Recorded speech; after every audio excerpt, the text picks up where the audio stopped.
thariqah, menjadi jalan, menjadi sesuatu yang dilakukan atas nama syariah. Itu kita sebut sebagai sunnah. Nanti istilahnya apa yang dapat dari Nabi, baik itu qaulin atau fi'lin ataupun takririn, itu disebut sebagai hadis. Jadi hadis itu tidak selalu dari Nabi Muhammad SAW. Ada namanya hadis mauquf. Hadis mauquf itu hadis yang dinisbatkan kepada, itu bukan dari Nabi, tapi dari para sahabat. Yang mana bisa jadi sahabat ini juga dapatnya dari Nabi, tapi mereka tidak menjelaskan bahwa mereka dapat dari Nabi. Bisa jadi seperti itu. Atau juga nanti ada hadis yang maktu. Maktu itu yang cuma sampai kepada para tabi'in. Nah, itu namanya hadis. Itu sudah menjadi suatu istilah. Tapi kalau sunnah, sunnah ini nanti masih secara umum sekali. Yang biasanya kita katakan sunnah itu adalah sesuatu yang pokoknya itu dari Nabi, itu kita perlu contoh dan seterusnya dan seterusnya. Yang sunnah Nabi ini nanti hukumnya bisa berbeda-beda. Jangan sampai kita belibet, bingung antara sunnah dalam ilmu fikih dengan sunnah dalam ilmu hadis. Kalau sunnah dalam ilmu fikih adalah sesuatu yang kalau dikerjakan berpahala, tapi kalau ditinggalkan tidak masalah. Tapi kalau sunnah Nabi itu ya ada yang wajib, ada yang sunnah. Ada yang bahkan haram buat kita lakukan. Nah, contohnya, yang haram kita lakukan padahal itu sunnah Nabi adalah puasa wisol misalnya. Puasa wisol itu puasa tapi nggak buka. 3 hari nggak makan, nggak minum. Itu haram buat umatnya. Tapi boleh buat Nabi. Ada sahabat yang mau mengikuti, Pak. Insya Allah sih kuat-kuat aja mungkin ya. Sekali 2 kali sih kuat. Mungkin yang hari ketiga sudah kena asam lambung atau gimana gitu ya. Pernah ada yang mau seperti itu terus sama Nabi ditegur, innama at'amani rabbi. Kalau saya sih, saya langsung dikasih makan oleh Allah langsung gitu, tanpa harus wasilah pakai kurma, pakai nasi, pakai apa, itu sudah selesai urusan fisik saya. Tapi kalau kamu kan enggak, jadi jangan, maghrib harus buka. Maka hukum daripada buka itu adalah wajib. Berbuka buat umat Islam itu hukumnya wajib, menyegerakan berbuka itu hukumnya sunnah. Nah, jadi ini 2 hal yang berbeda nih. Pokoknya malam harus makan. Terserah mau makannya itu habis maghrib, habis isya, habis pokoknya menjelang subuh pun tidak masalah. Tapi pokoknya malam itu harus batalin. Menyegerakan begitu maghrib langsung langsung makan. Ya entah makannya itu ada yang takjil. Ya kalau kita nyebutnya takjil itu artinya menyegerakan artinya. Itu hukumnya sunnah. Kalau bisa begitu azan maghrib langsung makan, itu hukumnya sunnah. Tapi membatalkan sendiri hukumnya wajib, itu yang hukumnya wajib. Atau mungkin yang hukumnya haram juga adalah menikah lebih dari 4 istri. Nah, itu sunnah Nabi, tapi haram buat umatnya. Nah, jangankan kok 4, kayaknya 2 saja berat ya Pak. Ini 2 saja kan susah kan gitu. Nah, terus poligami katakanlah. Menikah lebih dari 1, apakah hukumnya sunnah? Tidak juga. Itu adalah sunnah Nabi. Memang betul, tetapi yang hukumnya tidak sunnah.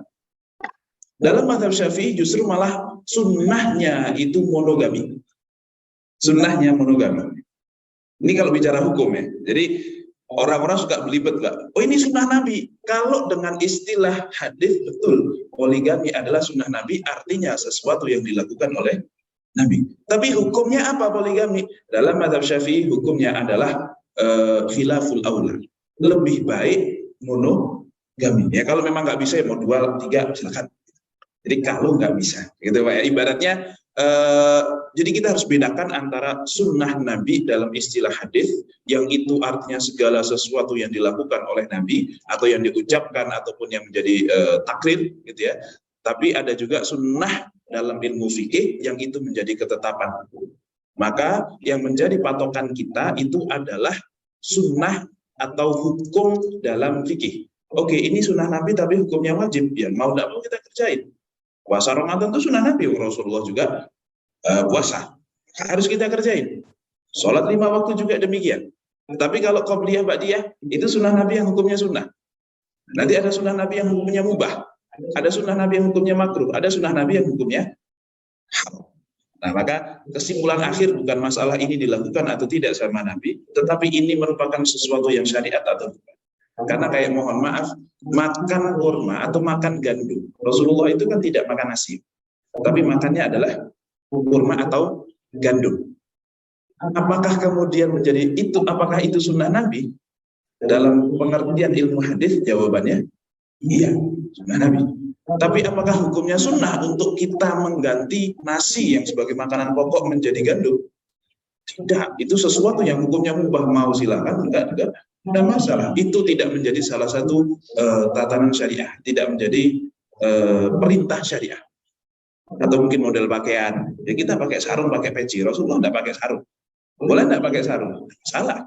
Boleh enggak pakai jubah? Monggo juga, silahkan. Kan ini sunnah Nabi yang tidak menjadi syariat atau yang hukumnya mubah. Nah, jadi gitu, insya Allah bisa dibedakan ya antara sunnah dalam ilmu fikih dengan sunnah dengan ilmu hadis. Baik. Baik. Langsung kita ke materi. Ini sudah Fatimah tadi ya. Kita lanjutkan materi kita terkait dengan sholat sunnah, keutamaan dan juga klasifikasinya. Pada kesempatan yang lalu, Bapak Ibu rahimakumullah, kita telah membahas tentang keutamaan daripada sholat sunnah. Dan insya Allah pada kesempatan kali ini kita akan membahas klasifikasi daripada sholat sunnah itu sendiri. Sampai 7 keutamaan sholat sunnah. Oke. Oh, kita masih belum selesai ya, 7 keutamaan sholat sunnah ya. Kita bahas terkait dengan masalah keutamaan sholat sunnah. Ini sudah selesai atau belum? Semuanya? Oke. Baik.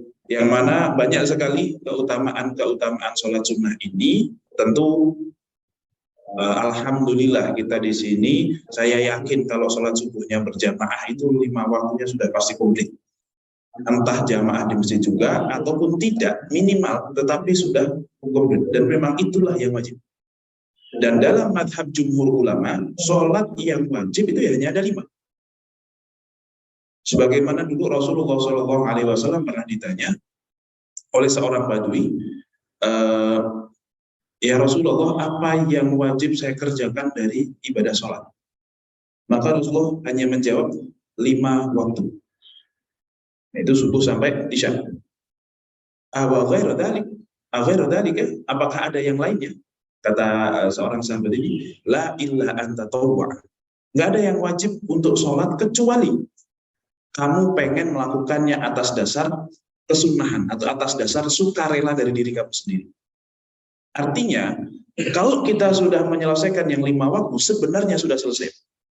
Kalau bicara yang minimal, kalau bicara hak Allah, 5 itu saja.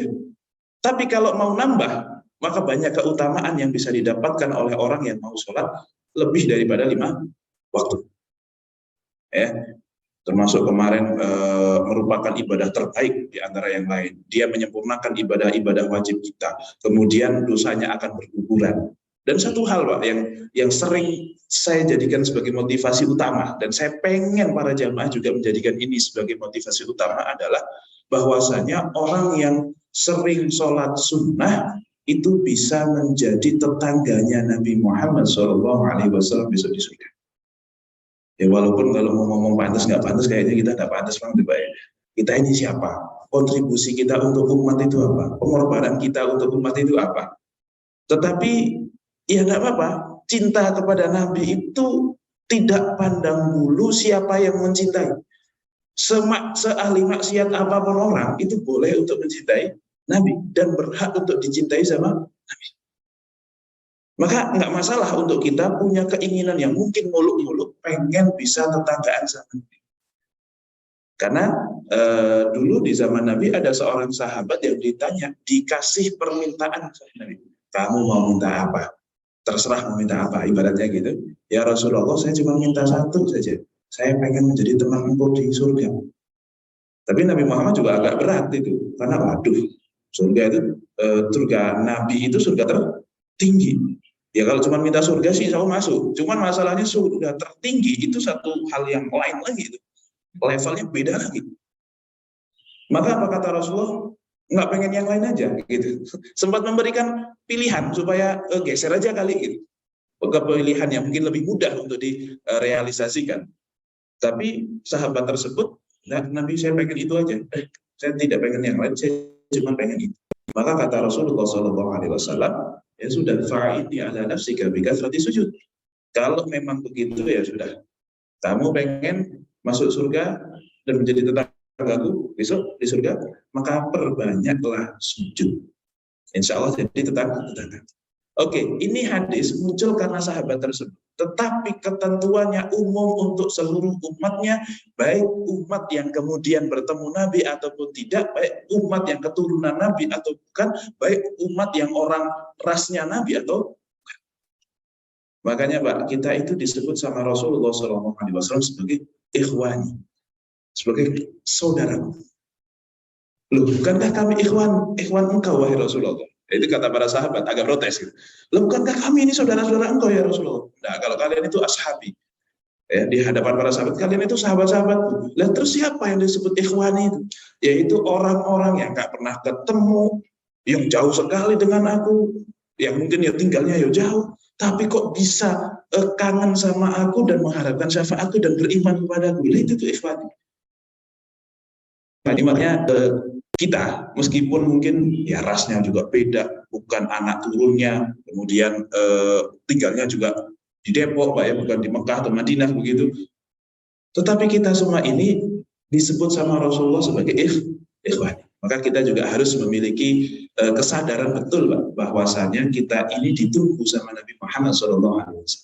Begitu kita sholawat kepada Nabi, satu sholawat saja, itu kata Rasulullah, ruhku dikembalikan kepada jasadku untuk kemudian aku bisa menjawab salam dari umat-umat kita. Jadi Pak, kalau kita sholawat itu niatnya atau dalam hati kita tuh kita harus yakin betul bahwa salam kita didengar dan dijawab sama Rasulullah. Ini jadi semacam wasilah untuk mengenalkan diri. Ya Rasulullah, saya memang bukan siapa-siapa. Saya ini juga bukan orang yang punya kontribusi apa-apa, katakan. Tapi ya Rasulullah, saya kangen sama jenengan, saya pengen mendapatkan syafaat jenengan, saya pengen menjadi tetangga jenengan, saya pengen ketemu sama jenengan. Saya kangen gitu, ibaratnya. Saya ini si fulan, saya juga umatnya engkau yang pengen mendapatkan cinta engkau lah gitu. Saya ngebayangin, meskipun ini mungkin terlalu berlebihan, tapi saya ngebayanginnya gitu. Siapa tahu besok di akhirat, Pak, begitu ketemu sama Nabi, langsung beliau tuh gini, lah ini si fulan ini yang saya cari-cari dari kemarin, ini yang selalu mengucapkan sholawat dan salam kepadaku, sini. Coba bayangkan ketemu Rasulullah terus kemudian seperti itu kan. Ini kan satu kebahagiaan yang sangat luar biasa.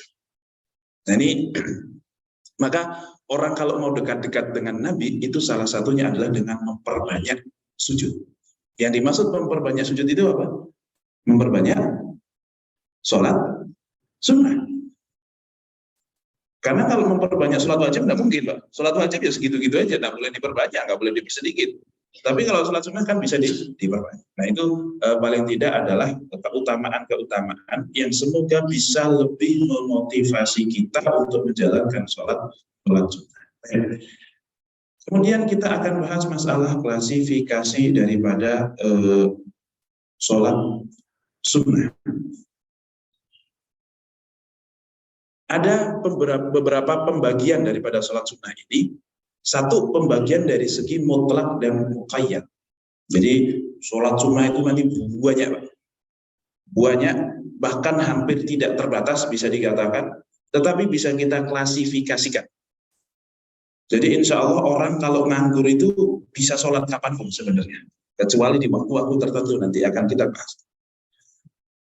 Pembagian dari segi mutlak dan muqayyad. Mutlak itu apa? Artinya bebas. Muqayyad itu artinya terikat. Ada sholat yang menjadi sunnah karena sesuatu, ada sholat yang memang sunnah tanpa harus ada sesuatu. Pokoknya sholat sunnah aja udah. Gitu. Terus nanti ada pembagian dari segi tata cara niat. Karena niat itu salah satu fungsinya adalah membedakan mana yang sunnah, mana yang wajib. Kalaupun sama-sama sunnah, mana yang sunnah tahiyatul masjid, mana yang sunnah sholat fajar. Dan seterusnya, itu juga ada pembagian. Kemudian pembagian dari segi disunnahkan berjamaah atau tidak berjamaah. Ada sholat sunnah yang sunnahnya jamaah, tapi boleh sendirian. Ada sholat sunnah yang disunnahkan untuk tidak berjamaah, tapi boleh untuk berjamaah. Ini makanya kadang kita ada gerakan duha berjamaah, qiyamul lail berjamaah. Qiyamul lail itu aslinya tidak disunnahkan untuk jamaah, sunnahnya sendirian. Tapi di sini ada nggak qiyamul lail jamaah? Pas Ramadan ada. Boleh nggak? Boleh, tapi sunnahnya sendirian. Nah, saya yakin kenapa kok di sini diadakan sholat sunnah jamaah, sholat sunnah qiyamul lail jamaah, ya mungkin pertimbangannya, Ustaz saya kalau qiyamul lail sendirian, bacaannya kuliah dulu terus. Jadi ibaratnya itu saja kan gitu ya, bosan juga. Saya pengen dengan bacaan yang lebih panjang, cuman kalau saya nggak hafal. Jadi ya udah kita bikin sholat jamaah supaya lebih semangat, supaya lebih, ya itu nggak masalah. Oh, Rasulullah pernah qiyamul lail jamaah. Walaupun Rasulullah nggak pernah tuh nyuruh-nyuruh, yuk saya mau qiyamul lail, siapa yang mau ikut, nggak pernah. Rasulullah qiyamul lail itu ya sholat aja sendirian. Sahabat Abu Hudzaifah tiba-tiba, wah Rasulullah lagi sholat nih, ikut jamaah. Pas ikut jamaah, ternyata bacaannya itu bukan cuman An-Naba atau Abasa, Al-Mutaffifin, bukan. Ternyata bacaannya itu surat Al-Baqarah. Wah 100 ayat ruku nih. Ternyata bablas 200 ayat. 200 ayat deh ruku nih. Ternyata bablas sampai akhir hampir 300 ayat. Al-Baqarah beres ruku nih. Ternyata bablas Al-Imran. Kan gitu ya. Al-Imran beres ruku nih kayaknya. Enggak, ternyata bablas An-Nisa dan seterusnya. Sampai akhirnya selesai surat Al-Maidah baru beliau ruku. Bayangkan hampir 5 juz itu. Baru ruku. Alhamdulillah ruku. Ternyata rukunya sama lamanya dengan berdirinya. Coba bayangin kita ruku selama itu, Bu, mau baca apa kan gitu, kelamaan sekali kan gitu. Tapi kenapa kok Rasulullah sholat jamaah kok bisa selama itu? Karena memang Rasulullah tidak mendesain itu untuk jamaah. Beliau mendesain itu untuk sendirian, sehingga terserah Rasulullah. Ada yang ikutan, ya udah kalau kamu ikut aturan saya berarti. Berbeda kalau Rasulullah lagi sholat jamaah, sholat wajib. Itu Rasulullah kadang pengen panjang, begitu dengar bocah nangis langsung ruku. Itu sering. Jadi kalau sholat wajib Rasulullah pasti memperhatikan kondisi jamaah. Kalau kira-kira kok kayaknya lagi semangat, agak dipanjangin. Kalau kira-kira kok lagi agak-agak malas, dipendekin. Gitu. Jadi melihat kondisi. Tapi karena qiyamul lail itu memang bukan untuk jamaah. Dan Rasulullah juga memang nggak ngajak Abu Hudzaifah ini. Ya sudah terserah Rasulullah. Rasulullah sholat itu sampai bengkak kan gitu kakinya. Nah semenjak saat itu selesai salam, Abu Hudzaifah kemudian kapok untuk qiyamul lail jamaah sama kami. Itu sahabat, apalagi kita nggak kebayang kalau kita yang terjebak di situ. Kayaknya kita mufaroqah aja deh, pulang deh, tidur kan gitu. Ini kalau kita. Tapi Abu Hudzaifah masih kuat meskipun agak gerutu juga gitu ya. Aduh, ternyata kalau seperti ini, yes memang beda kelas lah. Nabi dan bukan Nabi itu memang sudah beda kelas. Itu dari segi berjamaah ataupun tidak. Nanti juga ada sholat yang disunnahkan jamaah tapi boleh sendirian. Sholat raweh sunnahnya jamaah. Sholat Idul Adha, Idul Fitri sunnahnya jamaah. Sendirian boleh nggak Pak? Boleh. Ini berkah pandemi Pak. Alhamdulillah hampir dari kita semuanya pernah jadi imam sholat Id. Berkah pandemi. Ini kalau nggak pandemi mungkin kita nggak pernah jadi imam sholat Id. Dan berkat itu kita jadi paham Pak. Oh betapa mengingat-ingat masalah takbir itu satu hal yang lumayan menyita perhatian. Maka wajar kalau ada imam kok di rakaat kedua lupa takbir ziyadah. Itu kita sudah memaklumi karena kita sudah paham. Oh memang kadang lupa. Mungkin fokus kita adalah mau baca surat apa aja gitu ya. Akhirnya takbirnya malah kelewat. Dan takbir ziyadah toh hukumnya juga cuma sunnah. Jadi kalau sudah terlanjur Allahu Akbar langsung Fatihah kok nggak takbir ziyadah, ya udah lanjut aja. Malah nggak boleh kalau kemudian Fatihahnya dipotong hanya demi takbir ziyadah. Kenapa? Karena Fatihah itu rukun, takbir ziyadah sunnah. Tidak boleh kita kemudian meng-cancel yang rukun demi mengejar yang sunnah yang ketinggalan. Itu tidak boleh. Itu kayak kita sholat lupa di rakaat kedua, harusnya tahiyat awal, malah berdiri untuk rakaat ketiga. Kalau kita mungkin katakanlah karena lupa, terus tiba-tiba sudah berdiri, pas berdiri baru ingat, astagfirullah, saya harusnya tahiyat awal. Baru ingat, boleh nggak dia duduk lagi untuk tahiyat awal? Pertanyaannya, tahiyat awal hukumnya apa? Sunnah muakkadah. Kalau kelupaan nanti disunnahkan di akhir sujud sahwi, itu pun hukumnya sunnah. Sujud sahwi tidak ada yang hukumnya wajib, kecuali satu kondisi, yaitu ketika imam sujud sahwi, makmumnya wajib ikut sujud sahwi semua. Meskipun yang lupa cuma imam, makmum malah ngingetin. Tapi kalau imam kok sujud sahwi, makmum harus ikut semua. Itu yang wajib, yaitu sujud sahwinya makmum yang imamnya sujud sahwi. Di luar itu, maka sujud sahwi hukumnya sunnah. Artinya kalau kita kelupaan rokaat atau apa, itu kalau mau sujud sahwi, kalaupun tidak, sholatnya sudah sah. Tidak perlu sujud sahwi, tidak harus begitu. Ini makanya kalau bagi imam yang jamaahnya jarang sujud sahwi, kalaupun imamnya lupa, tidak usah sujud sahwi, mendingan. Beberapa kondisi ya. Kenapa? Karena kalau imamnya sujud sahwi, makmumnya malah enggak, itu jadi masalah. Gitu. Jadi lebih baik tidak usah sujud sahwi, toh tanpa sujud sahwi juga tetap sah. Nah, kembali lagi. Kita rakaat kedua, lupa nggak tasyahud awal, langsung berdiri. Tahiyat awal itu sunnah, rakaat ketiga itu hukumnya wajib dan rukun. Boleh enggak pas sudah berdiri kita balik lagi untuk tasyahud awal? Tidak diperbolehkan. Kalau dia tahu nggak boleh, kok tetap maksa duduk, sholatnya batal. Walaupun kadang gini, ini apalagi kalau jadi imam. Jadi imam tuh memang perlu alim dan fikih juga. Biasanya kan kalau jadi imam, lupa tidak tasyahud awal, terus sudah terlanjur berdiri, kira-kira apa yang terjadi dengan jamaah? Subhanallah, pasti satu masjid itu ramai.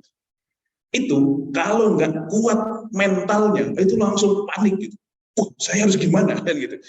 Itu sering terjadi. Tiba-tiba dia duduk. Padahal secara ilmu beliau mungkin tahu bahwasanya harusnya nggak boleh duduk. Baru setelah duduk, astagfirullah, kan nggak boleh. Apa yang harus dia lakukan juga? Batal nggak sholatnya? Dia tidak batal sholatnya karena dia duduk pun karena panik, karena tidak tahu, karena bingung, karena lupa bahwasanya harusnya tidak boleh. Maka kalau sudah sadar, astagfirullah, harusnya saya duduk tasyahud awal, terus dibilang subhanallah semuanya, langsung udah berarti duduk gitu ya, karena panik. Harusnya itu batal kalau dia dalam kondisi sadar dan tahu ketika pas berdiri itu nggak boleh duduk, kok tetap duduk, batal. Tapi kalau dia dalam kondisi panik dan nggak tahu, lupa tadi, kok duduk, batal. Sampai kalau dia sadar pas duduk, oh iya kan nggak boleh, harus berdiri lagi. Jadi, ya itu makanya imam tuh ya harus siap-siap dengan kondisi-kondisi seperti itu, karena makmumnya juga belum. Ya kalau imamnya aja panik, apalagi makmumnya kan begitu. Ini makanya jadi makmum harus alim. Kalau memang sang imam kok nggak tasyahud awal sudah terlanjur berdiri, jangan disubhanallahin, dan biarin aja gitu. Dan kalau ngomong subhanallah itu juga jangan semua makmum. Udah yang di depan-depan aja gitu. Walau semua makmum itu bikin panik, Pak. Bikin panik. Jadi enggak usah. Atau kalau enggak pas benerin surat, misalnya ada orang baca surat atin, tapi kok tiba-tiba ujungnya wal asr gitu kan misalnya gitu ya. والتين والزيتون وطور سينين وهذا البلد الأمين لقد خلقنا الإنسان في أحسن تقويم ثم رددناه أسفل سافلين إلا الذين آمنوا وعملوا الصالحات وتواصوا بالحق وتواصوا بالصبر. Misalnya gitu. Ke situ gitu kan ya. Itu kalaupun ngebenerin udah 1 2 3 yang di depan aja, yang belakang-belakang nggak usah. Karena kalau semuanya ngomong malah nggak jelas, malah jadi bingung juga, panik juga. Udah 1 2 orang aja. Makanya orang yang di belakang imam itu juga harus orang-orang yang siap untuk menjadi imam juga. Ini 1 2 3 4 ini itu harus orang-orang yang memang terseleksi juga gitu. Yang pokoknya kalau imam ada apa-apa dia baru siap juga. Itu urutannya seperti itu. Baik, kita balik lagi ke masalah pembagian dari segi disunahkan jamaah atau. Kemudian yang berikutnya lagi, pembagian dari segi bisa diqodok atau tidak. Jadi ternyata sholat sunnah itu bisa diqodok. Kalau kita kelupaan tidak melakukan satu sholat sunnah, itu bisa bagi kita untuk mengqodoknya. Cuman tidak semua sholat sunnah itu bisa diqodok. Sholat sunnah apa yang bisa diqodok, mana yang kemudian tidak bisa diqodok. Itu juga sudah ada pembagian. Kita awali dengan pembagian sholat sunnah dari segi mutlak dan muqayyad. Apa itu mutlak? Artinya tidak terikat, bebas. Apa itu muqayyad? Artinya terikat. Maksudnya apa? Kalau sholat sunnah muqayyad itu menjadi sunnah karena sesuatu sebab tertentu. Entah karena masuk waktunya atau karena ada kejadian tertentu, maka sholatnya menjadi sunnah. Tetapi kalau mutlak, itu sholat sunnah yang memang nggak karena sebab apa-apa. Ya pokoknya sunnah aja. Mau dilakukan sekarang ya sunnah, nanti ya sunnah. Kapan-kapan juga masih sunnah. Tapi kalau sholat duha, misalnya contoh nih, sholat duha kenapa kok sunnah dilakukan? Kenapa kok kita jadi sholat disunnahkan untuk sholat duha? Kenapa? Karena masuk waktu duha. Kalau kita ba'da asar, maka nggak disunahkan sholat duha, karena bukan waktunya. Kalau kita sebelum sholat subuh, tidak disunahkan sholat duha. Kenapa kok kita disunahkan untuk melaksanakan sholat sunnah qabliyah subuh atau sholat sunnah fajar? Karena masuk waktu subuh dan kita belum sholat subuh, maka disunahkan. Artinya karena ada terikat kepada suatu waktu, karena sebuah waktu. Gitu. Kalau bukan pas subuh ya kita tidak ada qabliyah subuh. Kalau sebelum zuhur ya namanya qabliyah zuhur, dan qabliyah zuhur hanya ada di waktu zuhur dan sebelum sholat zuhur. Nah itu. Sholat witir pun demikian. Kalau sudah sholat isya baru ada sholat witir, dan seterusnya dan seterusnya. Baik. Itu berarti yang terikat oleh sesuatu. Maka ada yang terikat karena waktu. Ada beberapa sholat sunnah yang menjadi sunnah karena masuk waktunya. Di mana kalau di luar waktunya maka tidak disunnahkan untuk mengerjakan sholat tersebut. Contohnya apa? Contohnya adalah misalnya sholat sunnah Idul Adha dan Idul Fitri. Kenapa kok kita disunnahkan untuk menjalankan sholat Idul Adha misalnya? Karena kita sudah masuk tanggal 10 Dzulhijjah.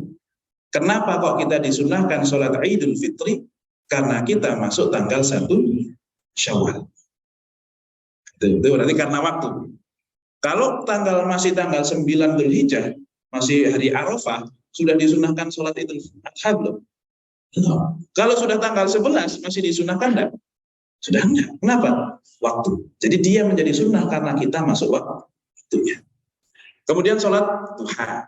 Sholat duha juga ada waktunya, rentan waktunya. Pokoknya setiap masuk waktu duha berarti sunnah. Sholat sunnah rawatib. Rawatib itu adalah sholat sunnah yang menjadi pengiring daripada sholat wajib. Atau kita sebut sebagai qobliyah dan ba'diyah. Itu menjadi sunnah karena masuk waktu. Qobliyah subuh ya karena masuk waktu subuh dan belum subuhan. Ba'diyah zuhur ya karena sudah atau masih waktu zuhur dan kita belum atau kita sudah melakukan sholat zuhur. Nah, ini Bapak Ibu yang dirahmati Allah, sholat sunnah qobliyah dan ba'diyah ini tetap disunnahkan meskipun kita sholatnya nggak jamaah di masjid. Qobliyah subuh itu tetap disunnahkan meskipun sholat subuh kita jam 5 misalnya. Tidak harus di awal waktu untuk kemudian kita bisa sholat sunnah qobliyah. Ya, kecuali waktunya tinggal 5 menit lagi terbit matahari, kok pakai qobliyah dulu, itu salah. Itu. Udah bangun telat pakai qobliyah. Ya sudah, kalau sudah waktunya mepet langsung sholat subuh. Tapi kalau memang waktunya masih bisa, boleh kita lakukan meskipun mungkin kita agak telat. Mungkin kita sholat subuhnya juga tidak berjamaah di masjid, dan seterusnya. Begitu pula dengan sholat ba'diyah. Asalkan masih masuk waktu sholat tersebut, dan kita sudah melaksanakan sholat fardunya, maka tetap disunahkan untuk ba'diyah. Meskipun sudah di rumah. Di masjid nih misalnya, pada isya. Habis sholat isya jamaah, kemudian ngobrol. Wajah lebar sampai jam 9. Lupa belum ba'diyah. Terus pulang ke rumah, masih disunahkan ba'diyah atau enggak di rumah? Masih tetap disunahkan. Ya walaupun kalau sudah nyampe rumah urusan udah lain, Pak ya. Apalagi udah batal lah, udah susah. Padahal sholat sunnah itu sunnahnya atau lebih baik dikerjakan itu bukan di masjid. Tapi seluruh sholat itu sunnahnya atau lebih baik dikerjakan di rumah, kecuali sholat-sholat fardu. Sholat-sholat sunnah itu baiknya malah di rumah, bukan di masjid. Nah, qobliyah, ba'diyah, Rasulullah itu rata-rata qobliyah, ba'diyah itu di rumah. Sehingga Rasulullah kalau datang, ya memang rumahnya sih samping masjid, ya. Jadi beliau itu kalau datang untuk sholat, Begitu Rasulullah muncul, itu Bilal langsung iqamah, setelah itu langsung sholat fardu. Rasulullah tidak sholat sunnah lagi. Kenapa? Sudah sholat sunnah di rumah. Setelah salam selesai, beliau pulang. Nggak qobliyah di situ, nggak ba'diyah di situ. Ya kadang ba'diyah di situ, tapi juga seringnya itu di rumah. Makanya Rasulullah itu pernah bersabda begini, la taj'alu buyutakum qubur. Jangan jadikan rumahmu itu kayak kuburan. Ij'al nasiban minas sholatika. Jadikan sebagian dari sholatmu itu di rumah, biar rumahmu itu nggak kayak kuburan. Jadi sunnahnya memang seperti itu. Dan kalau kita lihat bagaimana anak-anak kecil, dan ini pengalaman saja sih, ini dari ibu saya dulu, kayak kok kita perempuan-perempuan itu disunahkan sholat malah di rumah misalnya. Kemudian kalau sholat-sholat sunnah itu kenapa kok malah disunahkan di rumah? Nah, ketemu jawabannya adalah dengan ponakan-ponakan saya zaman dulu. Ini ponakan-ponakan saya yang tinggal masih sama ibu saya gitu. Itu mereka jadi, oh kok mereka tahu-tahu udah pada bisa sholat gitu. Ya bisa sholat dengan ala mereka gitu ya, kecil-kecil gitu yang usia baru 2 tahun, 3 tahun itu udah pada bisa sholat. Meskipun sholatnya pas sujud dipanggil ya nengok ya kabur gitu ibaratnya. Tapi sudah akrab dengan sholat, oh ya ini rahasianya. Untuk memberikan teladan dan contoh buat anak-anak kecil. Karena usia 7 tahun ke bawah itu nggak bisa diperintah. Usia 7 tahun ke bawah itu cara mendidiknya adalah dikasih contoh. 7 tahun ke atas sampai 14 baru tuh ada diskusi-diskusi. Ya, 14 tahun ke atas baru dikasih tanggung jawab, baru diajarin, dikasih kepercayaan dan seterusnya. Itu usia 21 tahun udah matang, udah bisa siap nikah, udah siap memimpin banyak hal itu. Nah itu. Oh ternyata itu salah satu rahasianya. Baik. Sholat sunnah rawatib tidak harus di masjid, tidak harus karena sholat fardunya jamaah. Meskipun kalau jamaah biasanya kita akan lebih mudah untuk seperti itu. Ya, kadang nih Pak, kalau kita di rumah sholat sendirian di rumah, mungkin telat ke masjid atau apa, itu kalau sholat di rumah kadang cuma pakai kaos oblong, ngambil sarung terus pakai sarungnya aja kan niat, bebek gitu kan, terus buletannya gede di perut gitu. Iya nggak Pak? Kadang seperti itu. Habis itu selesai salam, udah balik lagi ke aktivitas kita, ngambil HP lagi lah, apa lagi dan seterusnya. Tapi kalau di masjid insya Allah akan terjadi, pakaiannya pasti rapi. Kalau masuk ke soft pertama dan agak cepat, itu ya, main qobliyah ya, ikut qobliyah tuh, meskipun gara-gara nggak enak sama yang lain awalnya. Terus karena di soft awal gitu ya, pas mau pulang ya kejebak di soft awal lagi, ini pada dikir, ini dikir, udahlah dikir gitu. Ya yang lain ba'diyah lagi, ya udahlah ba'diyah. Kadang kita ba'diyahnya juga bukan karena pengen ba'diyah, tapi ba'diyahnya karena terjebak di soft pertama. Ya tapi tidak apa-apa. Kadang kita seperti itu, tidak masalah. Oke, jadi itu. Sholat sunnah rawatib termasuk sholat sunnah yang disunnahkan atau yang terikat dengan waktu. Kemudian sholat tahajud.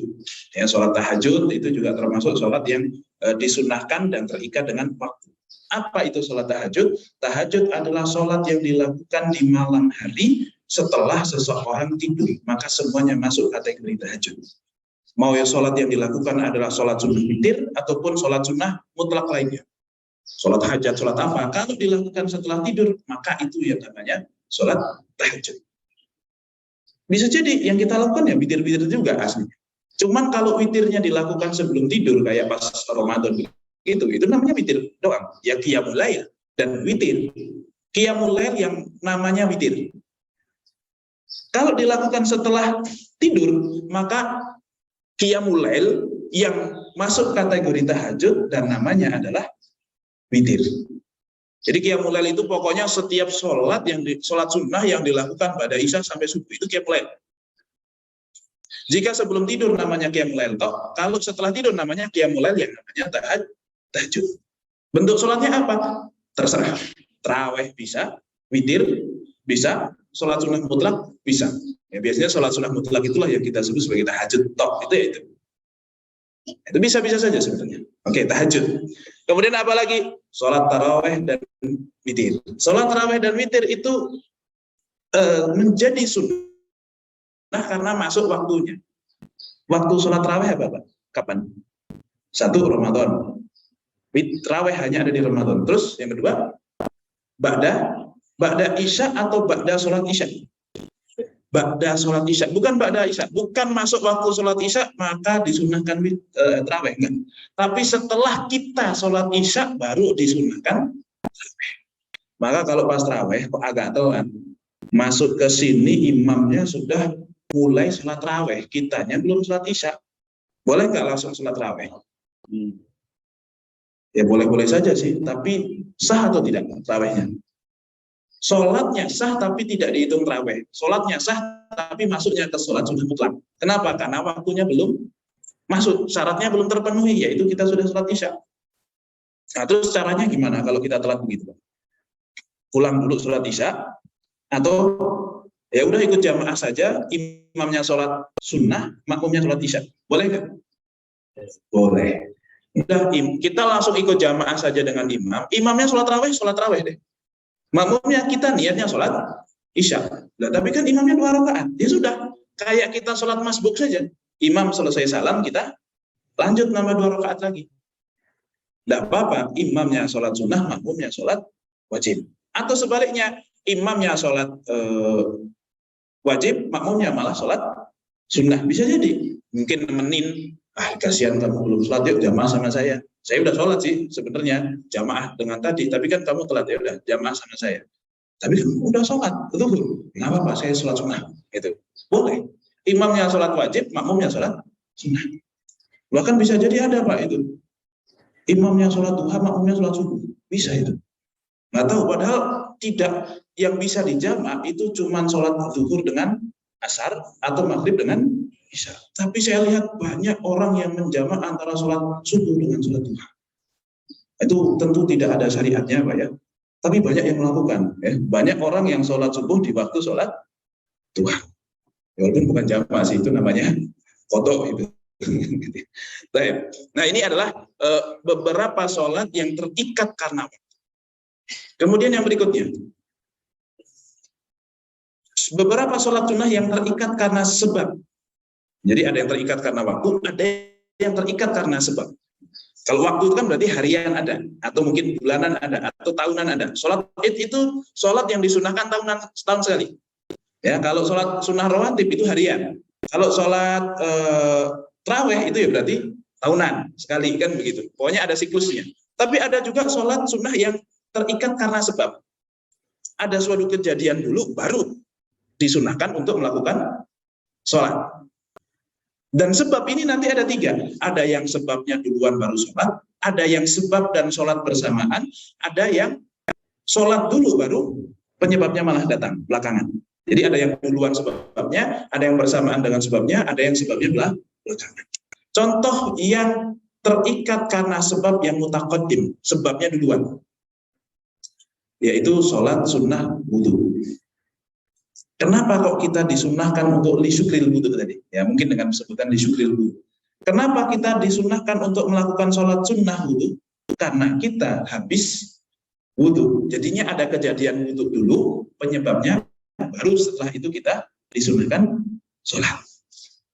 Karena nanti ada semacam perbedaan ini juga Pak, perbedaan konsekuensi wudu.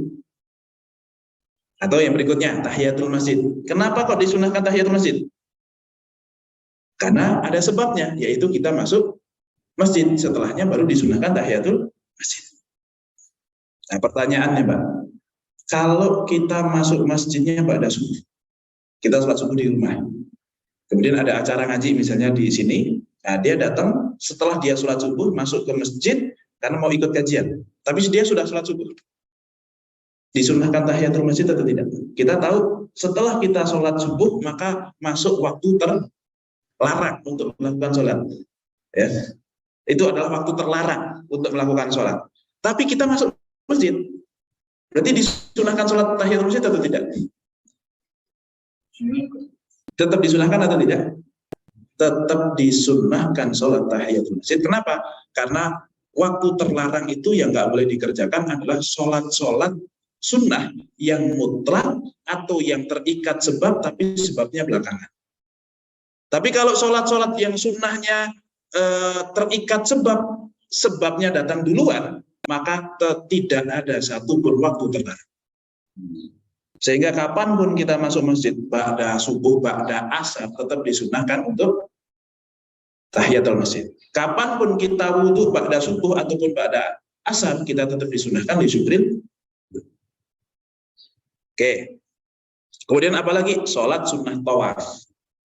Ya kan kita tawaf dulu, selesai tawaf kita ke belakang makom Ibrahim itu biasanya kan, ngadepnya itu pas makom Ibrahim, lanjut Ka'bah begitu. Nah, kita disunahkan untuk melakukan sholat sunnah tawaf. Sebab dulu baru kita melakukan sholat. Dan itu bisa kapan saja, mau pada asar, pada subuh, terserah. Tidak ada waktu yang terlarang. Oke, kemudian yang berikutnya adalah sholat sunnah yang terikat karena sebab, tapi sebabnya itu barengan dengan sholatnya. Contohnya apa? Contohnya adalah sholat kusuf dan khusuf, yaitu sholat gerhana matahari ataupun gerhana bulan.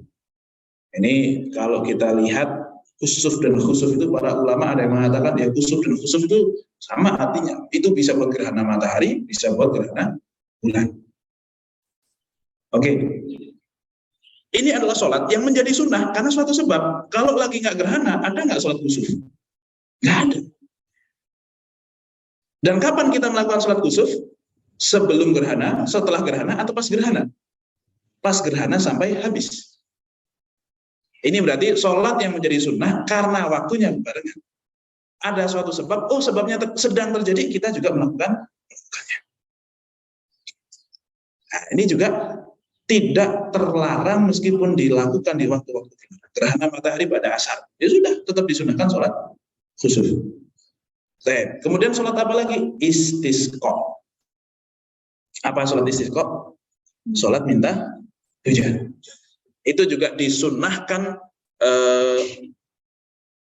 karena sebab yang berbarengan. Kenapa kok kita sholat istisqa? Sebabnya apa? Karena kering. Ya artinya kita sholat istisqa-nya itu ketika masih kering. Bukan ketika sudah hujan baru sholat istisqa. Ngapain? Udah hujan, Pak. Enggak gitu ya. Kalau mau sholat sunnah yang lain saja, ada yang lain, nggak usah sholat istisqa karena sudah selesai hajat kita. Nah, sholat istisqa adalah sholat yang disunnahkan karena sebabnya adalah kekeringan, dan kita lakukan di saat yang sama yaitu pas kekeringan. Kemudian sholat sunnah nisfu Sya'ban, ya, walaupun mungkin sebagian ulama ada yang kritisi, tapi ini menjadi sunnah karena sebab, bukan karena waktu. Nah, ini karena sebab. Artinya sholat ini tidak bisa diqadha. Kalau sudah kelewatan ya sudah. Oke. Kemudian yang berikutnya terkait karena sebab yang mutarakhin an. Sebabnya belakangan tapi sholatnya malah duluan. Contohnya sholat sunnah taubat. Sholat sunnah taubat itu kan kita taubatnya pada sholat. Wah, saya mau taubat, saya sholat sunnah dulu. Itu kan nanti dalam hadisnya barang siapa yang wudhunya baik, kemudian dia sholat 2 rakaat, kemudian beristighfar, maka pasti akan diampuni oleh Allah, kan gitu hadisnya. Jadi istighfarnya, taubatnya itu setelah kita selesai sholat. Nah, kenapa kok kita disunahkan melakukan sholat itu? Karena mau taubat, taubatnya belakangan. Sholatnya duluan. Nah, maka untuk sholat yang ini tidak boleh dikerjakan di waktu-waktu yang terlarang, karena taubatnya bisa kita tunda nanti, atau mungkin bisa kita pilih waktu sholatnya jangan yang pas itu, gitu. Kan bisa. Tapi kalau pas gerhana kan tidak bisa kita pilih waktunya. Sama halnya dengan kita masuk masjid kan, ya memang masjidnya mau jam itu, ya sholatnya habis itu aja langsung. Kemudian sholat istikharah. Sholat istikharah itu sholat untuk apa tuh Pak? Meminta petunjuk, ya. Mau menentukan pilihan. Ya Allah, saya mau milih nih. Ada datang calon mantu 3. Ini kira-kira mana yang lebih cocok, ya? Ini sih cantik tapi kurang pinter, ini sih pinter tapi kurang cantik. Ya ini pinter sama cantik tapi nggak mau sama anak saya, ya kan gitu misalnya gitu. Ini mana yang harus saya pilih misalnya. Nah, maka kita akan milih, sebelum kita milih kita sholat dulu, meminta pertolongan kepada Allah supaya pilihannya benar, kan gitu.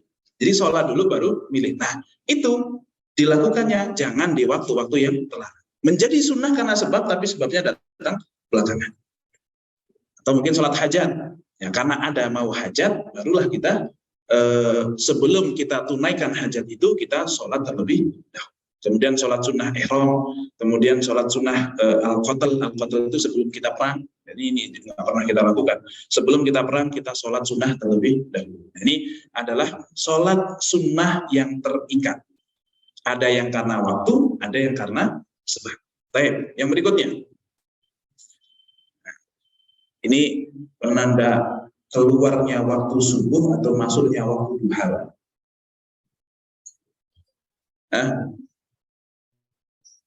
Ini adalah tanda masuknya waktu sholat duha atau habisnya waktu subuh.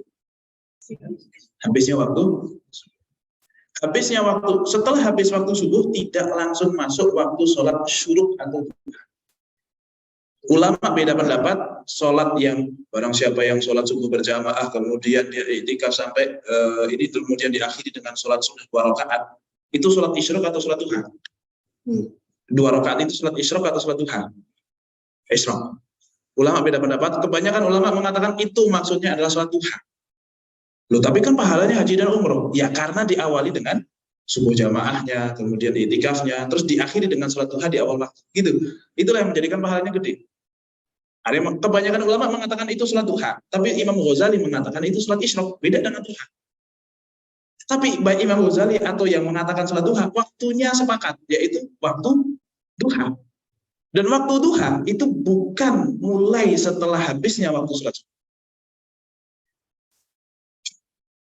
Ngitung ibu ya, langsung ya gitu ya. Nah gitu, habis waktu sholat subuh itu masuk waktu terlarang, yaitu proses terbitnya matahari. Waktu subuh habis ketika matahari muncul dikit, itu sudah habis waktu sholat subuh. Tapi belum masuk waktu sholat duha. Kapan waktu sholat duha itu masuk? Ketika matahari sempurna naik. Berarti proses dari dia muncul sedikit sampai sempurna naik, itu adalah proses waktu yang terlarang. Di situ tidak ada sholat yang disunahkan. Sholat duha itu menjadi sunnah kalau matahari sudah sempurna terbit. Dan disitulah waktu sholat isyraq ataupun sholat duha. Nah terus bedanya apa kalau kita nyebut isyraq atau kita nyebut duha? Atau sama-sama waktunya sholat duha? Bedanya gini Pak. Kalau kita sebut itu sholat duha juga, artinya kalau sudah terlanjur 2 sholat itu kita lakukan, sisa kuota untuk sholat duha tinggal 6 rakaat atau mungkin 10 rakaat. Kan sholat duha maksimal berapa Pak? 8 atau 12? Ya ada yang bilang 8, ada yang bilang 12. Ya katakanlah kita bilang 8, oh berarti sisa kuota sholat duha tinggal 6. Tapi yang mengatakan bahwasanya itu bukan sholat duha, itu sholat isyraq yang berbeda dengan sholat duha, ya kuota sholat duha kita masih 8. Bedanya itu, tapi secara waktu mereka semuanya sepakat waktunya adalah waktu duha. Ya, makanya pas ini agak sengaja saya lamain dulu. Karena kalau enggak kan bingung mau ngapain ya, masa nungguin sholat duha kan gitu ya. Nah, saya lamain sedikit karena antar waktu habisnya sholat subuh sampai masuknya waktu sholat duha itu sekitar 4 derajat. 4 derajat itu sekitar, para ulama ada yang mengatakan 12 menit, ada yang mengatakan 15 menit, ada yang 16 menit, dan semua boleh. 20 menit lebih aman gitu ya. Dan sholat sunnah isyraq tidak harus di awal waktu banget. Ya kalau misalnya kajian terus kajiannya beres jam 7:30, jam 7:30 sholat isyraq itu berapa? Intinya sebelum keluar masjid tutup dengan sholat duha dulu atau isyraq dulu. Prosesi kita sholat subuh terus iktikaf itu ditutup dengan sholat sunnah 2 rakaat. Meskipun kalau kebanyakan kita tutup dengan sarapan Pak. Sarapan bubur di depan gitu kan misalnya gitu. Ya enggak apa-apa juga, toh itu sudah selesai, itu kan pada sholat sudah. Baik, itu yang muqayyad. Nah, setelah itu barulah sholat sunnah mutlak. Sholat sunnah mutlak itu sholat sunnah yang tidak terikat oleh apapun, bisa kita lakukan kapanpun kecuali di waktu-waktu terlarang saja. Misalnya begini, kita sudah sholat duha Pak, 12 rakaat. Udah mentok, udah paling itu. Habis itu tapi masih jam 9. Saya masih pengen sholat lagi. Sholat witir masih nanti jauh Pak. Qobliyah ba'diyah belum ada. Mau sholat gerhana, enggak gerhana. Mau sholat tahiyatul masjid, ya udah dari tadi di masjid. Kira-kira mau sholat apa Pak? Ya sudah, sholat sunnah udah, titik. Sholat sunnah mutlak itu artinya ya sholat sunnah udah. Mutlak itu artinya tanpa embel-embel. Ya udah, pokoknya sholat sunnah saja. Terserah mau kapanpun, mau rokaatnya berapapun terserah. Dia nggak punya judul, dia nggak punya waktu tertentu, dia nggak punya sebab tertentu. Pokoknya mau sholat aja udah.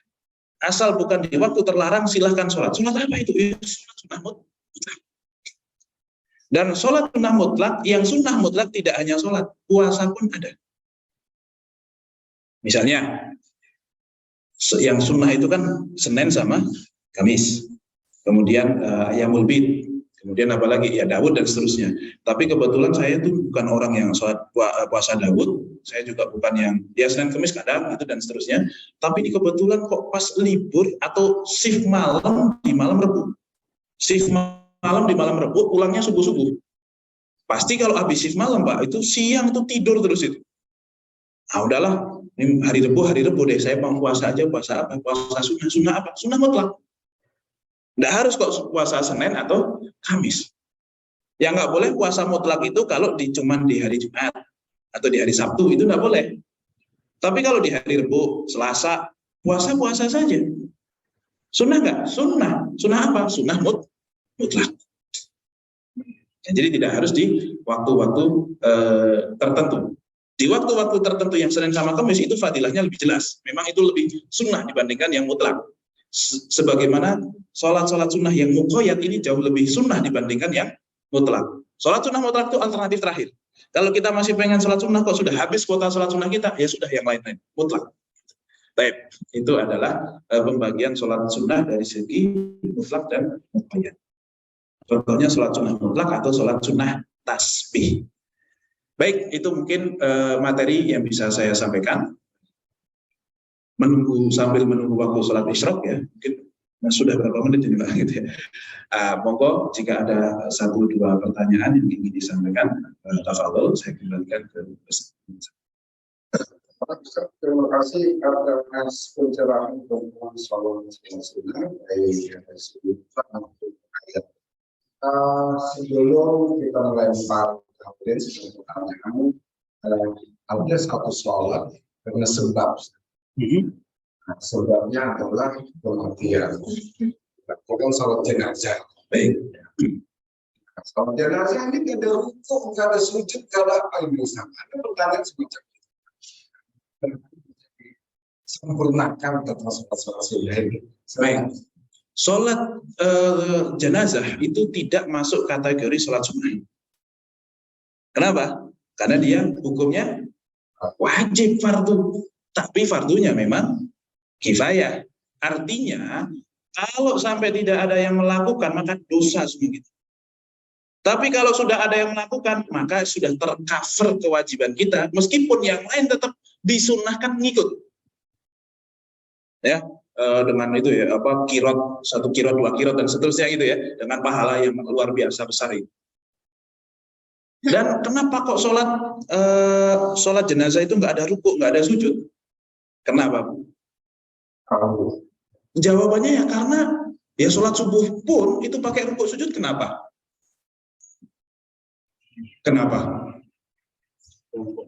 Ya karena Allah maunya begitu, sudah gitu.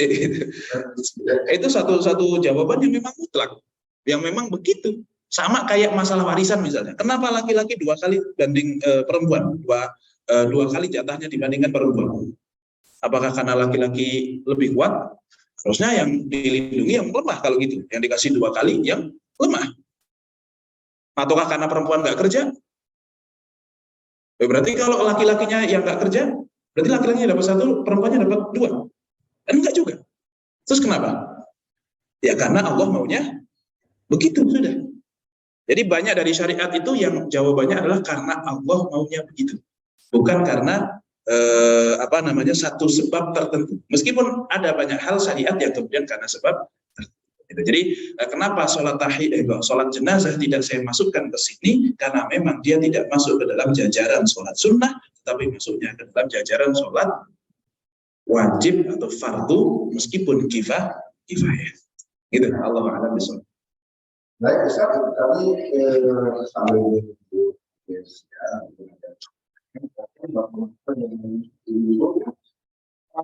silakan.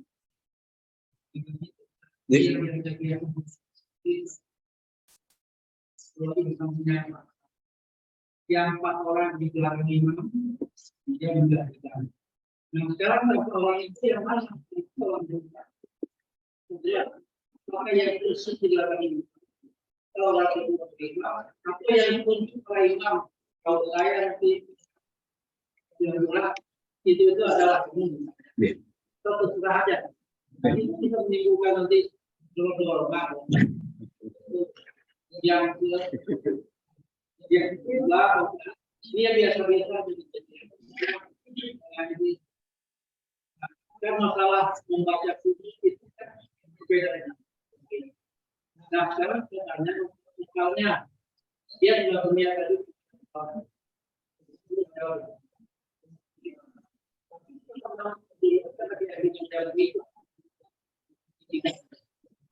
apakah dia itu alat. Baik, jadi pertama begini, siapa yang paling berhak untuk menggantikan imam ketika imam itu terjadi sesuatu misalnya? Maka yang paling berhak adalah orang yang paling pas di belakang. Nah, kenapa saya sebut ya minimal 4 orang di sini? Itu ibaratnya kalau yang dari belakangnya itu sudah maju, kan biasanya yang samping-sampingnya kan ngerapat ke tengah kan Pak ya? Nah, itu kan bisa jadi yang depan juga kembali kejadian lagi, ya udah maju lagi gitu. Ya serepnya sampai 4 lah gitu. Atau kalaupun ya yang di situ adalah orang-orang yang memang punya kapasitas lah, nah, supaya lebih siap, paham ilmunya, gitu ya. Bukan berarti 4 orang itu nanti tunjuk-tunjukkan demokrasi dulu, pilihan dulu, repot, batal dulu kalau sudah seperti itu kan, dapat dulu. Gitu. Artinya orang yang paling di belakang itu yang paling berhak. Nah, mungkin ya cukup 1 ya monggo, kalau mau lebih juga itu lebih aman. Ya pokoknya orang-orang yang di situ berarti harus siap kalaupun terjadi apa-apa. Karena bisa jadi satu kejadian di nomor 2, kejadian di nomor 3 juga, meskipun kemungkinannya mungkin kecil. Tapi ya, sesuatu karena kecil kemungkinannya itulah dan sangat asing bagi kita itulah yang menyebabkan berarti peranan ilmu penting sekali. Karena untuk satu hal yang sudah terbiasa, itu insya Allah semua orang tahu kalau itu salah atau benar. Tapi begitu terjadi sesuatu yang di luar kebiasaan, nah itu butuh orang yang paham betul, karena dari situlah ketahuan orang yang paham sama yang tidak paham. Gitu. Nah, itu yang pertama. Kemudian yang kedua, bagaimana dengan orang yang kunut subuh? Ada makmum yang mungkin imamnya kunut, makmumnya tidak kunut. Apakah disebut sebagai tidak berpahala jamaah? Jawabannya tidak. Yang penting, makmum wajib mengikuti imam dalam gerakan-gerakannya. Gerakan yang major. Gerakan yang memang dia itu menyita satu waktu. Contoh, ketika imam lagi kunut, maka makmum tidak boleh untuk sujud duluan. Itu sudah tidak mengikuti. Itu berarti keluar dari jamaah. Tapi kalau tidak sekedar tidak ngangkat tangan atau tidak baca doa, itu tidak masalah sama sekali. Sebagaimana sang imam itu baca doa iftitah, makmumnya makmum. Karena masalah. Sebagaimana sang imam itu kemudian Allahu Akbar, ngangkat tangan itu sunnah, sedekap itu sunnah. Makmumnya nggak ngangkat tangan, Allahu Akbar, begitu. Tetap masih dikatakan jamaah. Nah, yang agak tidak disebut jamaah juga yang bisa jadi itu mengurangi fadilah pahala jamaah juga adalah ketika imam tidak kunut kok kemudian dia malah kunut sendiri lama sehingga dia imamnya sudah sujud dia masih. Nah, itu tidak diperbolehkan bagi seorang makmum untuk kemudian menunda mengikuti imam hanya karena sesuatu yang hukumnya sunnah. Kecuali kok Fatihah. Nah, tapi Fatihah pun ada aturannya. Kalau kita masuk memang sudah imam sudah misalnya lam yalid wa lam yulad, kita baru Allahu Akbar, ya sudah kita bacanya cuma Bismillahirrahmanirrahim, Alhamdulillahirabbil alamin. Ruku. Tidak perlu kita panjang. Kecuali kok begini. Kita nyangka imam ini bakalan lama bacaannya. Oke, baca Al-Fatihah beres, kita masih diem, Pak. Begitu Al-Fatihah beres, ya ini memang perbedaan. Katakanlah sholat duhur lah, sholat duhur. Oh, ini imam bakalan lama nih sholatnya. Terus kita baca doa iftitah dulu. Baca iftitahnya juga agak baca, gitu ya misalnya. Setelah itu baru mau baca Al-Fatihah, ternyata imamnya sudah ruku. Nah, ini kan malah yang Fatihah malah belum kita baca. Padahal kita sebenarnya punya kesempatan untuk baca. Tapi karena nyangkanya kita imam itu akan lama, kita baca iftitah dulu. Kalau tahu cepat ya kita langsung Fatihah. Tapi masalahnya karena kita nyangkanya lama ternyata cepat. Jadi iftitah dulu, baru Fatihah. Fatihah belum beres, maka kita wajib untuk menyelesaikan Fatihah dalam kondisi. Karena harusnya kita bisa menyelesaikan, tapi gara-gara kitanya malah salah sangka, ya meskipun bukan salah kita amat. Tapi kita kemudian harus menyempurnakan dan boleh untuk kemudian tidak ikut imam, yang penting tidak ketinggalan sang imam lebih dari 2 rukuk. Artinya minimal sebelum imam sujud kita sudah rukuk. Itu tuh batasannya itu. Kalau imam sudah sujud kok kita juga belum rukuk, itu sudah batal hubungan kita dengan sang imam. Itu dalam kondisi Fatihah yang wajib kita kerjakan karena kesalahan. Tapi kalau memang kita masbuk ya nggak usah, langsung lanjut saja. Kan toh man kana lahul imam fa qiraatul imam lahul qiraah. Barang siapa yang punya imam maka bacaan imam itu sudah mengcover bacaan si makmum. Itu khusus bagi yang, ya ini ulama beda pendapat, tapi dalam mazhab Syafi'i itu khusus bagi yang masbuk. Pokoknya kalau sudah masbuk berarti bacaan dia sudah tercover oleh imam. Tapi kalau tidak masbuk, mau sholat jahar atau sholat sir, bacaan dia tetap harus dia baca sendiri. Semua orang sholat wajib baca Fatihah karena la sholat liman lam yaqra bi Fatihatil kitab, kecuali satu orang yaitu masbuk. Tapi kalau mazhab Hambali dan Maliki, semua orang sholat wajib baca Al-Fatihah kecuali masbuk dan orang yang menjadi makmum di sholat yang jahar. Kenapa? Karena dia punya kewajiban untuk mendengarkan sang imam. Nah itu jadi hadisnya, dalilnya semuanya yang dipakai sama, komposisinya saja yang berbeda. Gitu ya Pak ya. Jadi untuk gerakan yang sifatnya minor, angkat tangan, itu nggak akan berubah apapun. Tapi kalau gerakan imamnya sujud kok dia tetap masih kunut, itu yang bisa membatalkan, bahkan membatalkan sholat. Tidak sekedar merusak jamaah, tapi membatalkan sholat. Gitu ya Pak ya. Allah adih. Selama ini sendiri kita belum pernah ada imam yang terus melakukan dia. Misalnya dia bisa mengulangi, kan dia lalu. Nah kami tahu nih dapat kepala imamnya batal tapi nggak ngaku. Jadi ya, tahu ya bukan berarti tidak mungkin juga sih Pak ya. Bisa jadi memang nggak terjadi. Tapi ini ada satu kisah Pak. Ada satu kisah. Ada seorang imam. Kalau di kampung itu kan imamnya biasanya ganti-gantian. Nah ada jatah seorang ya ustadz lah gitu.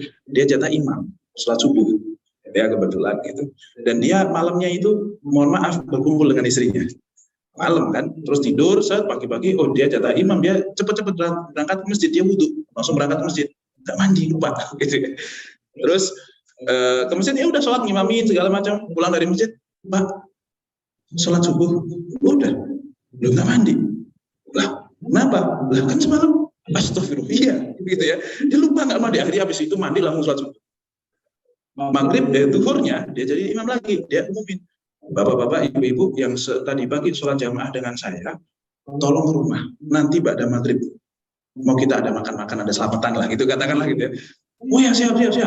Pas nyampe rumah dikasih makan dulu tuh Pak. Kasih makan segala macam, baru ngomong. Bapak, ibu-ibu yang tadi sholat jamaah subuh sama saya, tolong diulangi lagi. Kenapa? Saya tadi lupa nggak mandi junub. Dan gitu kan ya. Jadi tolong diulangi lagi. Siap. Karena udah dikasih makan Pak. Coba kalau belum marah gitu kan. Kasih makan dulu. Tekniknya begitu. Oke, aman selesai Pak. Besok subuhnya lagi, jatah pas dia lagi, itu marbotnya sudah di depan tuh, nungguin beliau.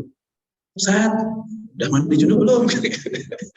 Masalah itu. Jadi, sebagian ulama, mazhab Hanafi, itu mengatakan jika imamnya sholatnya tidak sah, maka makmumnya juga semuanya tidak sah.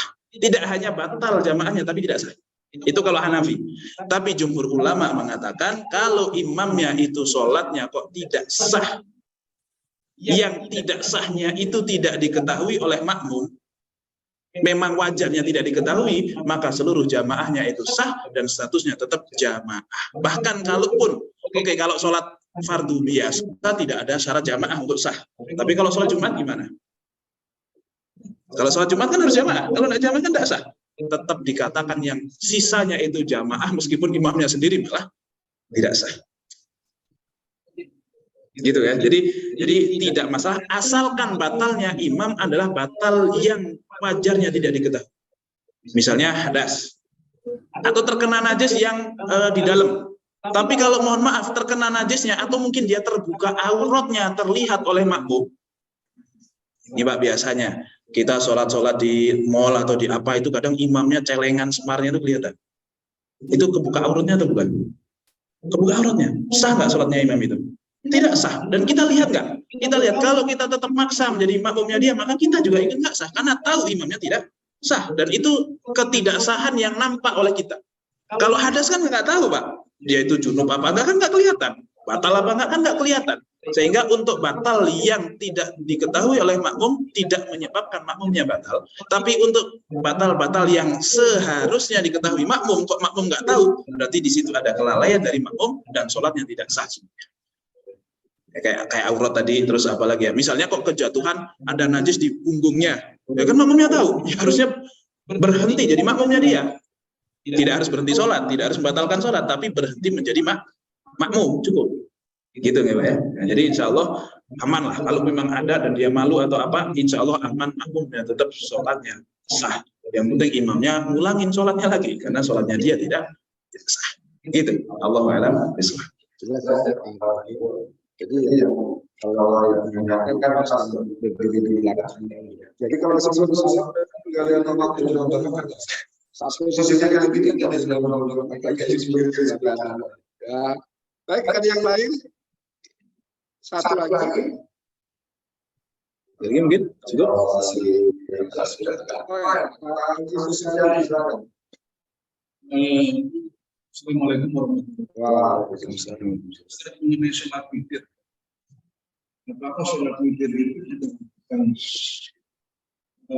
sebelum tidur atau setelah kita tidur sebelum subuh? Oke, baik. Sholat witir itu waktunya kapan? Kan gitu ya. Sholat witir terbentang waktunya dari kita setelah sholat isya sampai subuh. Asalkan belum subuh berarti masih masuk waktu sholat witir. Boleh kita lakukan di mana saja. Artinya pada sholat isya langsung witir bisa. Atau mungkin kita mau nunggu sebelum tidur bisa. Atau setelah tidur sebelum subuh juga bisa. Mana yang paling afdol? Paling afdol adalah sepertiga malam terakhir sebelum subuh, itu paling afdol. Tetapi Rasulullah SAW pun pernah memberikan nasihat kepada Abu Hurairah dengan 3 hal.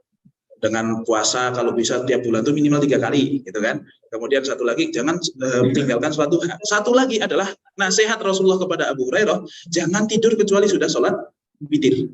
Itu nasihat Rasulullah kepada Abu Hurairah. Mungkin Abu Hurairah adalah tipe orang yang kalau sudah tidur susah bangun. Mungkin gitu ya.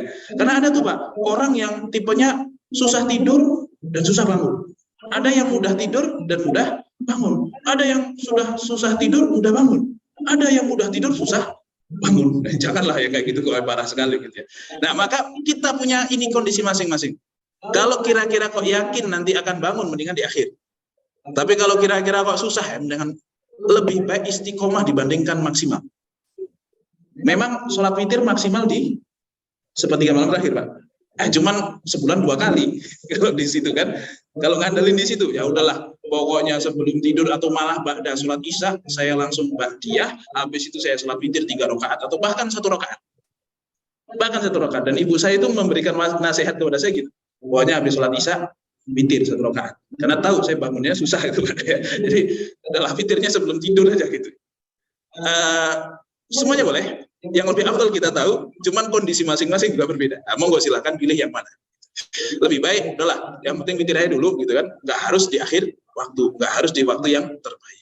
Ya kecuali kok misalnya, insya Allah sih nanti bangun Ustaz saya. Kenapa? Ada champion. Nah udahlah, witirnya nanti nggak apa-apa. Pas ada champion. Pas lagi nggak ada, ya balik lagi ke setelah sholat isya. Gitu.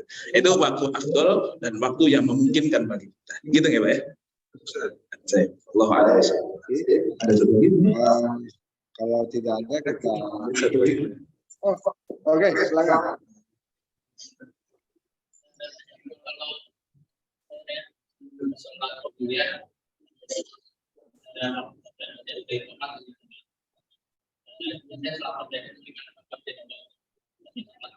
Baik, ini masuk ke pembahasan berikutnya sebenarnya ya. Tapi saya akan jawab. Seluruh sholat yang sunnah karena waktu itu bisa dipotong. Sholat sunnah yang terikat karena waktu. Sholat duha, raweh, witir, qobliyah, ba'diyah, itu kalau ketinggalan boleh kita potong. Kapan qodoknya? Secepatnya bisa, kapanpun bisa. Karena sudah namanya qodok itu sudah nggak ada waktu tertentu, sudah keluar waktunya. Maka kalau kita malam-malam kok lupa nggak witir, biasanya witir nih Pak, kebangun sebelum subuh, 14 subuh baru bangun. Ya sudah witirnya itu setelah adzan subuh nggak apa-apa. Atau biasanya qobliyah subuh. Biasanya nyampe sini masih aman, masih imam belum sholat, bisa qobliyah subuh. Ternyata mungkin kita telat atau ikomatnya kecepatan sehingga nyampe sini tahu-tahu imam sudah sholat subuh. Ya sudah sholat subuh dulu, habis itu baru kita qobliyah subuh. Qobliyah tapi setelah subuh. Jatuhnya sudah qodok. Boleh nggak? Boleh. Di waktu terlarang boleh nggak qodok sholat sunnah? Boleh. Nah, cuman kalau kira-kira pada subuh kok ada yang sholat qobliyah subuh qodokan, kira-kira jadi fitnah nggak kalau di masjid ini, Pak? Ya semoga setelah ini enggak ya, karena sudah tahu bahwa mungkin qobliyah subuh kali dia gitu. Mungkin dia qodok apa dan seterusnya. Dan itu pernah dilakukan oleh Rasulullah SAW. Suatu ketika beliau itu sholat 2 rakaat setelah sholat asar. Ada enggak Pak sholat ba'diyah asar? Ada kan harusnya. Maka sahabat pun bingung. Loh, 2 rakaat setelah asar Rasulullah. Sholat apa? Oh iya tadi saya itu tadi setelah sholat zuhur ada tamu. Belum sempat qobliyah sudah ada tamu, dan tamu ini ibaratnya sampai sholat asar tiba belum selesai urusannya. Jadi saya nggak sempat sholat ba'diyah zuhur. Sampai masuk waktu sholat asar, kita sholat asar, setelah asar baru sempat, baru saya melakukan ba'diyah zuhur itu di setelah asar. Itu menjadi dalil, sholat sunnah yang terikat waktu, yang kemudian menjadi sunnah karena suatu waktu tertentu, itu bisa diqodok ketika kelewatan. Pernah juga Rasulullah mengqodok sholat id. Rasulullah menyangka itu tanggal 30 Ramadan. Ternyata siang-siang ada seorang sahabat Badui yang, ya Rasulullah, saya kemarin udah lihat hilal loh. Terus Rasulullah kan diyakinkan, dipastikan. Kamu bersahadat nggak? Ya Rasulullah, saya bersaksi dia ada Tuhan selain Allah dan engkau adalah nabinya.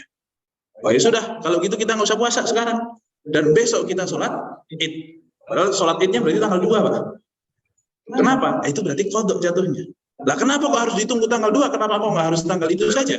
Karena jamaah, yang qodok itu jamaah soalnya. Jadi kan harus dikoordinir.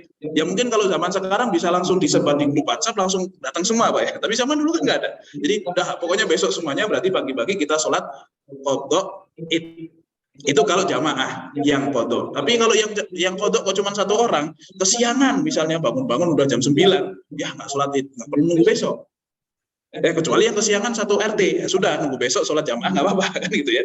Cuman kalau jalan sendirian ya sudah langsung saat itu dia qodok sholat sunnah id. Itu menjadi dalil bahwasanya qobliyah, ba'diyah itu bisa diqodok kalau memang kelewatan. Gitu kan? Baik, Allahu a'lam bishawab. Jadi kalau langsung ada yang lagi dengan qodok ini. Atau qodok subuh. Tahu juga kita. Baik, Bapak dan Ibu sekalian, itulah materi kita pada hari ini tentang sholat sunnah, baik dari muqayyad maupun mutlak, yang terbatas maupun yang tidak terbatas. Insya Allah, karena semuanya sebenarnya ya, insya Allah masih ada waktu ke depan untuk melanjutkan kita tentang hadis yang fikih misalnya. Karena ada sudah-sudahnya. Baik, Bapak dan Ibu sekalian, di penghujung acara pengajian kita ini, kami mohon Baik Bapak Ibu jamaah yang dirahmati Allah, semoga apa yang kita pelajari ini bisa difahami, bisa menjadi ilmu yang teramalkan, bisa menjadi ilmu yang berkah, ilmu yang bermanfaat fid din wa dunya wal akhirah, dan semoga Allah berikan keberkahan kepada kita di usia kita, di waktu kita, di harta kita, di anak kita, dan semoga Allah istiqomahkan kita sampai nanti kita semuanya diwafatkan dalam keadaan husnul. Amin amin ya rabbal alamin. Amin hadhihi ni'mah kulli min salihah.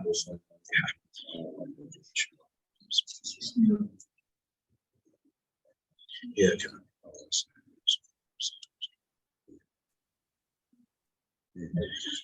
Assalamualaikum warahmatullahi wabarakatuh. Bismillahirrahmanirrahim.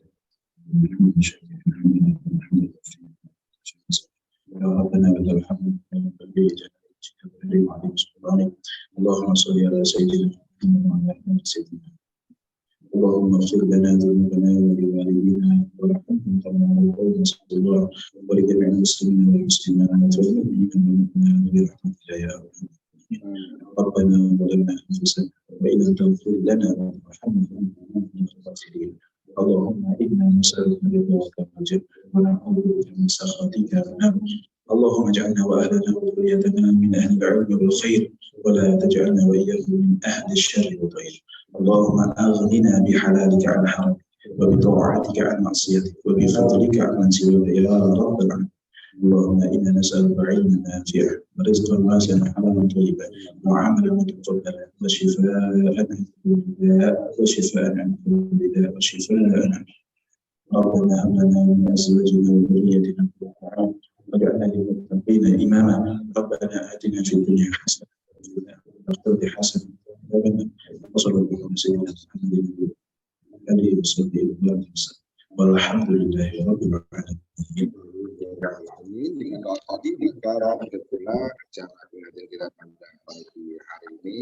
Insyaallah rahmat dan berkah atas kita masing-masing dan setelah salat subuh silakan nanti sasaran yang sudah disiapkan oleh Allah. Saya doa acara yang maaf yang kesalahan Allah. Assalamualaikum warahmatullahi wabarakatuh.